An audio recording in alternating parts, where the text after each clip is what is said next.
So this week, you're going to be making a business. I mean, not for real. Although if you actually have a real business, you should use that for this project. I have had a couple students in the past use this project or a more robust version of it to start their businesses. And I know at least 2 students have paid for all of their books in college by the business that they started from this project. So if that's a route that you're interested in, take all of these assignments, not as hypotheticals, but seriously. And then if you have any questions, feel free to reach out. But today, what we're going to try to get into is kind of the basics of how to think about business outside of like as a consumer. So from like the business side of things. And we're going to dig into how to develop a product and what does profit mean, because those are kind of the 2 basics for getting into a business. So here we go. The first thing is that all businesses start with not a product, but a solution, which is oftentimes a product. But what I'd like you to start thinking about is how businesses try to solve everyday problems with the products that they create. Because oftentimes entrepreneurs aren't looking to come up with something that the world has never seen before. They're really looking to come up with something that the world is used to but frustrated with, and they have the perfect solution to whatever that problem is. But I think that sounds a lot easier than it actually is. And so we're going to take a look at some examples of when coming up with a solution actually works and when it doesn't. And this is really going to require your participation. I'm just going to kind of show you some slides and you're going to talk to yourself, kind of like I'm talking to myself now. I mean, I can't make you talk to yourself. I guess you could just speed through this. Here we go. What we've got here is a toaster. You probably have one in your house. Your toaster might not look like this toaster. If you need to pause and go check out your toaster, feel free to. But this here, what problem is this toaster trying to solve? A couple of questions I usually get in class are, is it open? And it's like, no, there's glass or acrylic on the outside of this toaster. But what does this toaster allow you to do? And then if you're a person who has ever burnt your toast, is this a real solution to a problem that you might have? Why might this toaster be successful or unsuccessful? Do you think that this toaster could charge a little bit more than other toasters on the market because of this extra feature? Who is this toaster really for? This one is a real product. All of these are real products. In the late 90s, early 2000s, Colgate came out with a brand line of frozen dinners. What problem do frozen dinners try to solve? If you said something along the lines of people trying to eat healthy but not necessarily having the time to cook for themselves, you're absolutely right. Is that a real problem? Are people in the US struggling to feed themselves healthy meals? Yeah, absolutely. So why might Colgate frozen dinners be successful or unsuccessful? Well, what do you associate Colgate with? And why might the fact that Colgate already has such a strong brand identity as a toothpaste company make it really hard for them to break into the healthy dinner market? Ultimately, this ends up being unsuccessful. You can't go to the grocery store. You shouldn't be able to go to the grocery store and buy Colgate frozen dinners now. If you can, I don't know how long they've been there. But why might people be uninterested in buying frozen dinners from Colgate? This next one is an actual product that I wish I could get my hands on. It's Thirsty Dog, and it is crispy beef flavored water.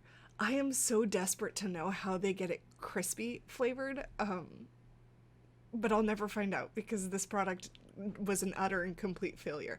So first of all, what problem is Thirsty Dog crispy beef flavored water trying to solve? Why is there a cat in the marketing? I also can't answer that for you. I have so many questions about Thirsty Dog that will never be answered. If you find answers, please let me know, because this has honestly been a couple years of my life now wondering about what was going through people's minds when they made this product. Well, I can answer a couple of those. Do people spend money on their pets? Do people buy their pets ridiculous things? So what problem is Thirsty Dog trying to solve? Is it actually that hard to get your dog to drink water? I know that my dog has looked at a discarded shoe in a field as a dog bowl when it was filled with water. I know that my cats used to drink out of the toilet if we left the lids up. Like, getting pets to drink water isn't super challenging. Also, I found out recently that they also had the Thirsty Cat, which is tangy fish flavored, both of which are just, oh man, I have so many questions for these people. But why do you think Thirsty Dog and Thirsty Cat ultimately ended up not being a company that we see out in the pet market today? Next, we have a lesson from Coca-Cola. You might not know this, but in April of 1986, Coke was really worried that it was losing a lot of its customers to Pepsi. Pepsi had become a pretty rival Coke or like cola product, and Coke was worried that in blind taste tests, consumers actually preferred Pepsi because it was sweeter. And so what Coke did was come out with a completely new formula that has since then been labeled as New Coke. And this new formula was sweeter to try to be more like Pepsi. So what problem did New Coke try to solve? And why might that problem and Coke's solution of New Coke be unsuccessful? Because they ended up having to come out with what they now call Coke Classic, which in the 80s on the cans they would actually like print original formulation. You can see it. Sorry, you can see it in this photo here. But even if today, if like you were to go get a can of Coke, it'll still say Coke Classic on it because of the branding snafu of 1986 when New Coke was such a complete and utter disaster. Because while in blind taste tests people might prefer Pepsi, there was a large population of people out there already really happy with Coke. And if they wanted a sweeter cola product, what could they do? Go buy Pepsi. Do you think Coke becoming a sweeter cola is going to attract people who are happy with Pepsi to go drink Coke? No, they're already happy with Pepsi. They don't need to go drink Coke because they've got Pepsi. And so rather than trying to corner its unique share of the market, Coke abandoned its customers in an effort to try to chase other customers. And that's ultimately a really important lesson in business. There's a great Times article on Coke, New Coke and Coke Classic. If you're like super interested in this, you can go ahead and read that. The rest of us, though, we're going to move on. The last product that we're going to take a look at is boxed water, which if we were in class, I assume at least one of you groaned right here, right now. Our school has switched over to boxed water. And my question to you is, what problem is boxed water trying to solve?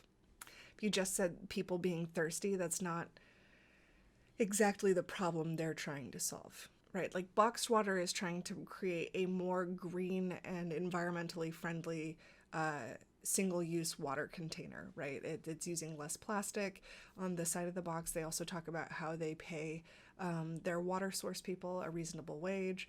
We see other examples of a single-use water that's trying to be environmentally friendly. There's Just Water, which I think is, it's some famous actor's kid, Jaden Smith. Jaden Smith came out with Just Water. I know that Jason Momoa has a canned water because aluminum cans are way more recyclable than plastic bottles. But why might boxed water not be the most successful product? Or do you think that boxed water is successful? Is it going to create a space in the market where it can turn a profit? Speaking of profit, once you actually have a solution to a problem, you're going to actually create a business. And so for this class, what you're going to do is think of a problem that you have in your life, a product that you use that could be just a little bit better, a genuine problem that you have that you don't think that there is a solution available at the moment that you could create, and you're going to go ahead and start a business. So what we're going to do right now is talk really briefly about some of the basics of understanding what profit is. The first thing we're going to look at is the role of profit in the economy, because profit is a word you probably know and you can define. Like if I asked you what profit is, you could tell me. But I think understanding how profit really helps the businesses who are successful get what they need is something that takes a little bit of explaining. So let's go through some real basic things here. In order to earn a profit, businesses have to sell something that people want to buy. What businesses sell in economics gets a special name, and that name is an output. So that saves us from having to say goods and services every time. And oftentimes in articles, you'll see output, and it doesn't mean anything more fancy than the thing that the business is producing. This could be a product that you actually like take to like home, like any of the things that you have in front of you. Or it could be a service, something that you pay for that's transactional. By selling the product or service, they end up generating revenue. And oftentimes when people start talking about businesses, they'll get revenue and profit confused. Revenue is just the money that the company brings in, income, but it doesn't account for any of the money that the company had to spend. And so revenue is really all the money that a business makes, but it has to spend part of that revenue on its inputs, which is the things that it uses to make whatever it's outputting. Inputs fall into 4 categories, which we've thankfully already covered. They are the factors of production. Can you guess the 4 factors of production? Can you remember them? They are land, labor, capital, and entrepreneurs. Companies use the revenue that they have in order to spend money on those inputs in order to create outputs, to recap. And then profit ends up actually acting as one of the main reasons that we see new products on the market. It's an incentive to get people to take risk with their money or somebody else's money and to try out new things, right? Profit and seeking profit is one of the main reasons that we see in a free market system so many innovations on products that we have. Think about how every generation of a next cell phone has some tweak to it, and that's because cell phone companies are competing against each other to try to gain a profit. Profit encourages businesses to not only create new stuff, but to be effective and maintain that effectiveness. And then the last example, or the example that we have of the way you take something and tweak it, is McDonald's and Ray Kroc. So the reason that we have McDonald's is everywhere isn't actually because of the McDonald's. They were 2 brothers who owned a burger shop. But Ray Kroc was the one who bought the rights to McDonald's and really revolutionized it. And the thing he did to revolutionize it was break the cooking of food down into individual steps. So instead of having one human make all of the burgers, you had a human who did each part along the process, basically applying factory line logic to food production. And that allowed him to produce food cheaper and faster than his competitors, which means that he could sell his product for cheaper and still make a profit. So he was able to bring in a healthy amount of revenue and then franchise his company out until now it is like the most globally recognized restaurant, which is pretty intense. Profit also helps to make sure that the companies that are most successful are the ones who get the resources they need. And that means that when we as consumers vote by spending our dollars on the stuff that we want, we're kind of ensuring that that company can continue to do what it does. And we have a finite number of resources. And when we spend our resources on, company A rather than company B, we're making sure that company A has what they need in order to produce more of whatever it is they're producing. One of the examples of this is gold. I think it's an easy one for us to talk about because we all understand that gold is finite, that there's not just like gold laying around. I mean, there is if you go panning, but like, please don't try to go panning for gold right now. It's scarce, it's valuable, but it's also used in a lot of stuff. I don't know if you know this, but gold is in your cell phone. It's in whatever you're watching this on. I can guarantee that because it has a microchip in it. And gold is used because of how well it conducts electricity and is used on circuit boards and all matter of electronics, as well as gold is used in medication for arthritis, and dentistry and jewelry, right? Like there's a lot of different uses for gold. We have a photo here of some gold being used on a chocolate pudding that is worth, oh God, I think that this sold, hang on, I'm going to go check because it's ridiculous. I want to make sure that like we have this number right. So this here is a grumpy dog. This here is a frozen hot chocolate. It is $25,000. That's right. It's like a quarter of a college education. The slightly under the average amount of debt that an American carries for college loans. That right there in a dessert, a big frozen hot chocolate. So in my head, it just became pudding. This was available at a restaurant called Serendipity, and they had enough revenue that they could use gold on their dessert.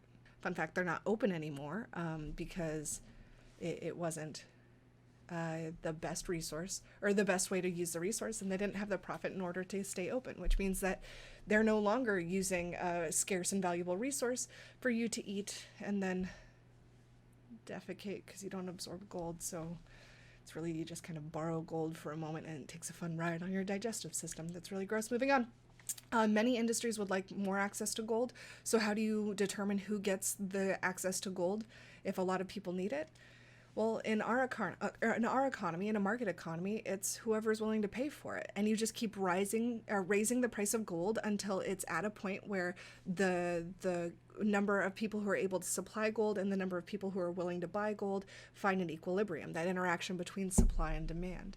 And so in the US economy, the companies that are the most profitable will have the most money to dedicate to buying this resource, and then they'll be able to keep using it. Which means that if you produce an output that's actually successful, you'll receive the revenue that you need to buy all your inputs, even if your inputs are scarce and valuable. At this point, this question is just designed to help you kind of parrot back the information that we just went through. You should be able to answer it. Pause and try to answer it. If you can't answer it, go back and rewatch it. If you still can't answer it, email me. And then the last thing that we're going to get into with profit is that it determines if a company gets to stay in business.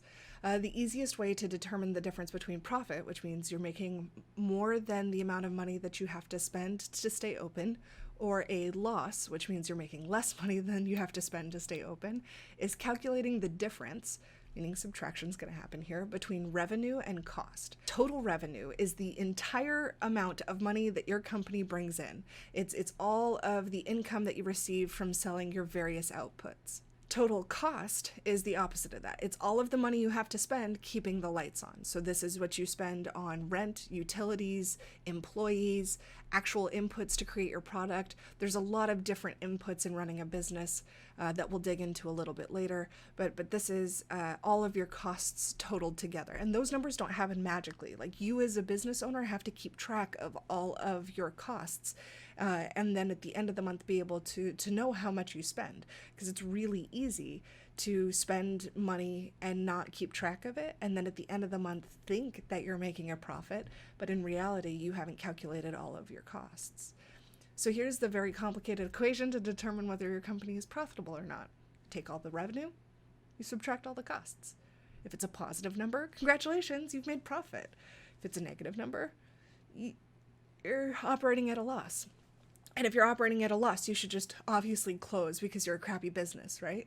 Well, not quite. In fact, most businesses take 2 to 3 years to actually become profitable. That means they spend their first 2 or 3 years spending more money than they bring in. It takes a while for people to find your product. It takes even more time for people to return to your product. And that's one of the biggest challenges in business, is that you're told that you're supposed to be losing at the beginning, so how do you know when you're actually winning? And that's where keeping track of how your company is performing and really using data to inform your business decisions is essential. I hope this was helpful. If it wasn't, I'm sorry. I'm not sorry. Okay, now go create a business. Goodbye.